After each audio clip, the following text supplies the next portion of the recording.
Chapter 7 The Lion and the Unicorn. The next moment soldiers came running through the wood, at first in twos and threes, then 10 or 20 together, and at last in such crowds that they seemed to fill the whole forest. Alice got behind a tree for fear of being run over and watched them go by. She thought that in all her life she had never seen soldiers so uncertain on their feet. They were always tripping over something or other, and whenever one went down, several more always fell over him, so that the ground was soon covered with little heaps of men. Then came the horses. Having 4 feet, these managed rather better than the foot soldiers, but even they stumbled now and then, and it seemed to be a regular rule that whenever a horse stumbled, the rider fell off instantly. The confusion got worse every moment, and Alice was very glad to get out of the wood, into an open place, where she found the White King seated on the ground, busily writing in his memorandum book. "I've sent them all," the king cried in a tone of delight on seeing Alice. "Did you happen to meet any soldiers, my dear, as you came through the wood?" "Yes, I did," said Alice. "Several thousand, I should think." 4,207, that's the exact number," the king said, referring to his book. "I couldn't send all the horses, you know, because 2 of them are wanted in the game. And I haven't sent the 2 messengers either. They're both gone to the town. Just look along the road and tell me if you can see either of them." "I see nobody on the road," said Alice.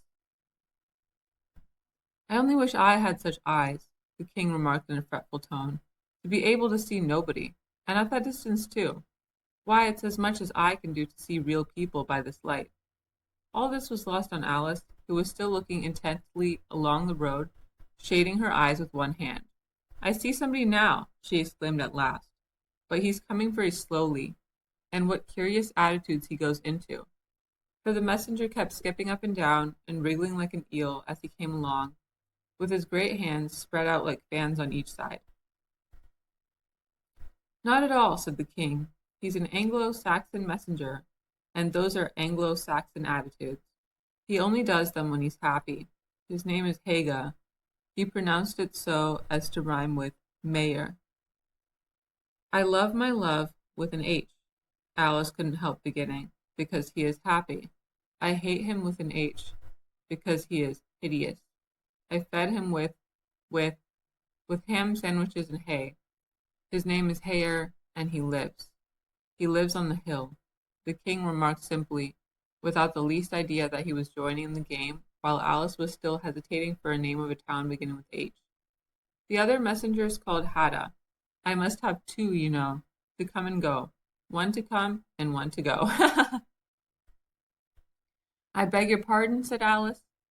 "It isn't respectable to beg," said the king. "I only meant that I didn't understand," said Alice. "Why one to come and one to go?" "Don't I tell you?" the king repeated impatiently. "I must have 2, to fetch and carry. One to fetch and one to carry." At this moment the messenger arrived. He was far too much out of breath to say a word, and could only wave his hands about and make the most fearful faces at the poor king. "This young lady loves you with an H," the king said, introducing Alice in the hope of turning off the messenger's attention from himself. But it was no use. The Anglo-Saxon attitudes only got more extraordinary every moment, while the great eyes rolled wildly from side to side. "You alarm me," said the king. "I feel faint. Give me a ham sandwich." On which the messenger, to Alice's great amusement, opened a bag that hung round his neck, and handed a sandwich to the king, who devoured it greedily. "Another sandwich," said the king. "There's nothing but hay left now," the messenger said, peeping into the bag. "Hay, then," the king murmured in a faint whisper. Alice was glad to see that it revived him a good deal. "There's nothing like eating hay when you're faint," he remarked to her as he munched away. "I should think throwing cold water over you would be better," Alice suggested, "or some sal volatile." "I didn't say there was nothing better," the king replied. "I said there was nothing like it," which Alice did not venture to deny. "Who did you pass on the road?" the king went on, holding out his hand to the messenger for some more hay. "Nobody," said the messenger. "Quite right," said the king. This young lady saw him too. So of course nobody walks slower than you. I do my best, the messenger said in a sullen tone. I'm sure nobody walks much faster than I do. He can't do that, said the king, or else he'd have been here first. However, you've got your breath. Now you've got your breath, you may tell us what's happened in the town. I'll whisper it, said the messenger, putting his hands to his mouth in the shape of a trumpet, and stooping so as to get close to the king's ear. Alice was sorry for this, as she wanted to hear the news too. However, instead of whispering, he simply shouted at the top of his voice, "They're at it again!"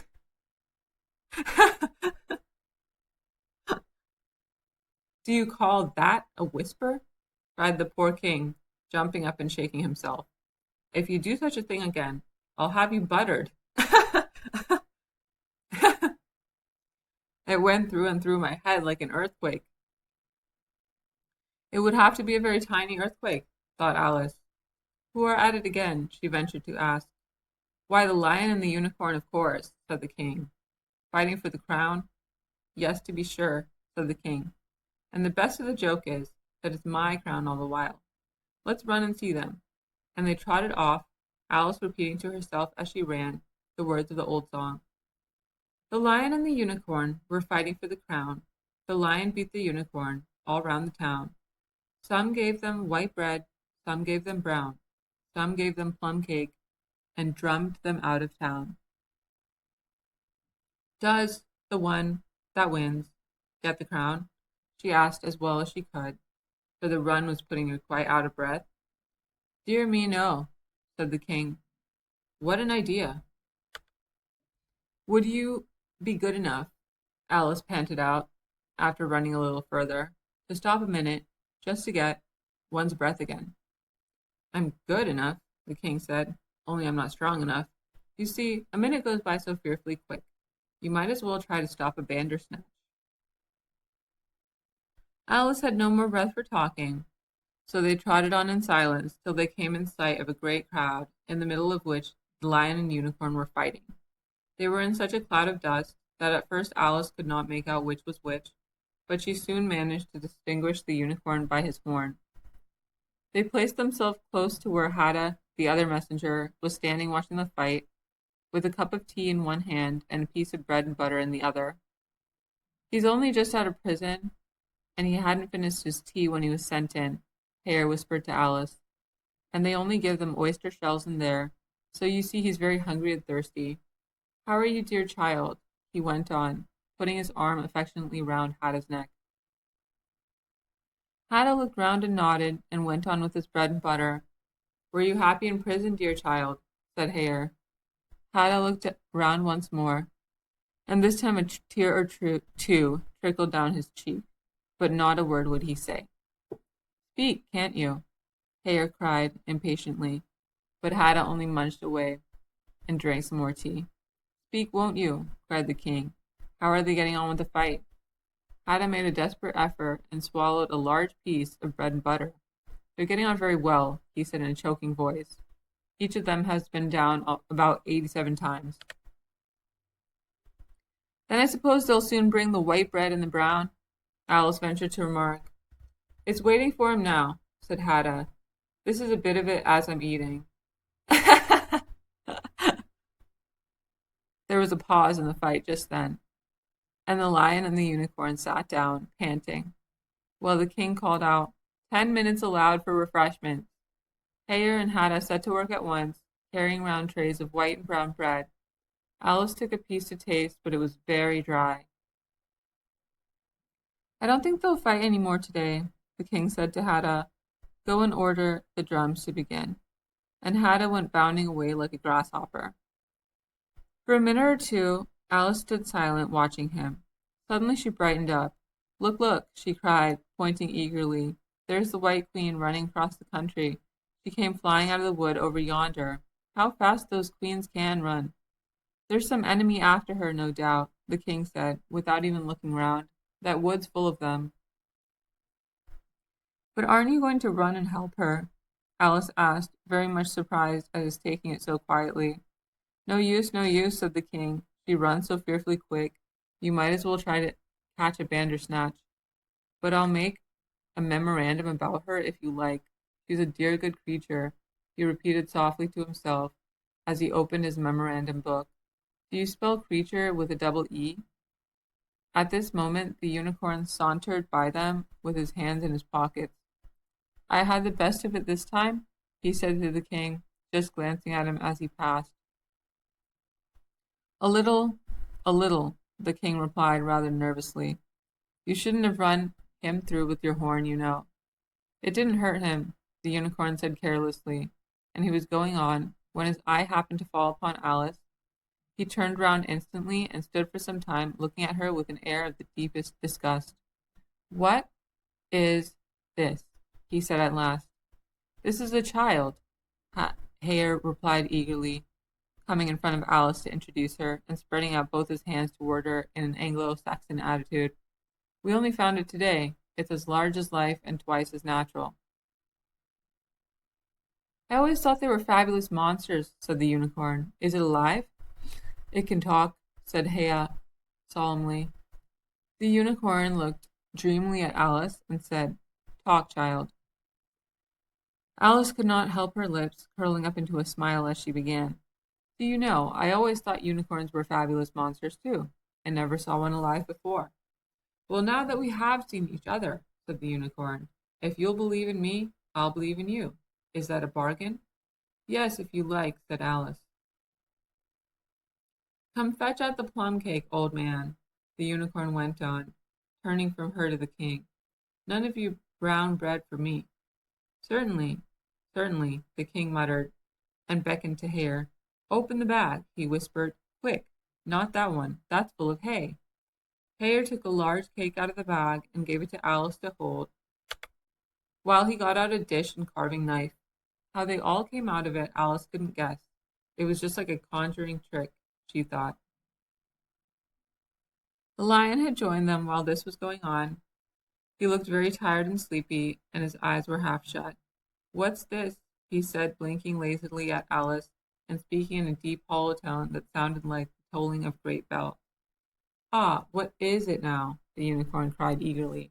You'll never guess. I couldn't. The lion looked at Alice wearily. Are you animal, or vegetable, or mineral? He said, yawning at every other word. It's a fabulous monster, the unicorn cried out, before Alice could reply. Then hand round the plum cake, monster, the lion said, lying down and putting his chin on his paws. And sit down, both of you, to the king and the unicorn. Fair play with the cake, you know. The king was evidently very uncomfortable at having to sit down between the two great creatures, but there was no other place for him. What a fight we might have for the crown now, the unicorn said, looking slyly up at the crown, which the poor king was nearly shaking off his head. He trembled so much. I should win easily, said the lion. I'm not so sure of that, said the unicorn. Why, I beat you all round town. You chicken, the lion replied angrily, half getting up as he spoke. Here the king interrupted to prevent the quarrel going on. He was very nervous, and his voice quite quivered. All round the town, he said. That's a good long way. Did you go by the old bridge or the marketplace? You get the best view by the old bridge. I'm sure I don't know, the lion growled out as he lay down again. There was too much dust to see anything. What a time the monster is, cutting up that cake. Alice had seated herself on the bank of the little brook, with the great dish on her knees, and was sawing away diligently with the knife. Ha ha ha! It's very provoking, she said, in reply to the lion. She was getting quite used to being called the monster.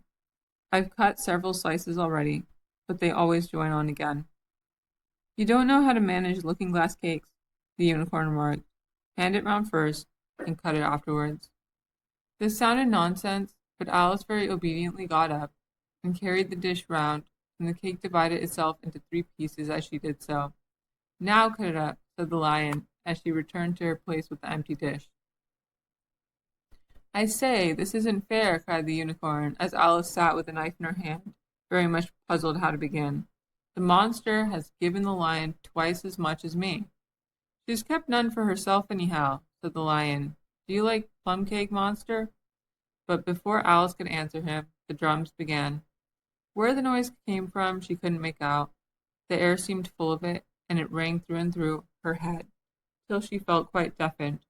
She started to her feet and sprang across the little book in her terror,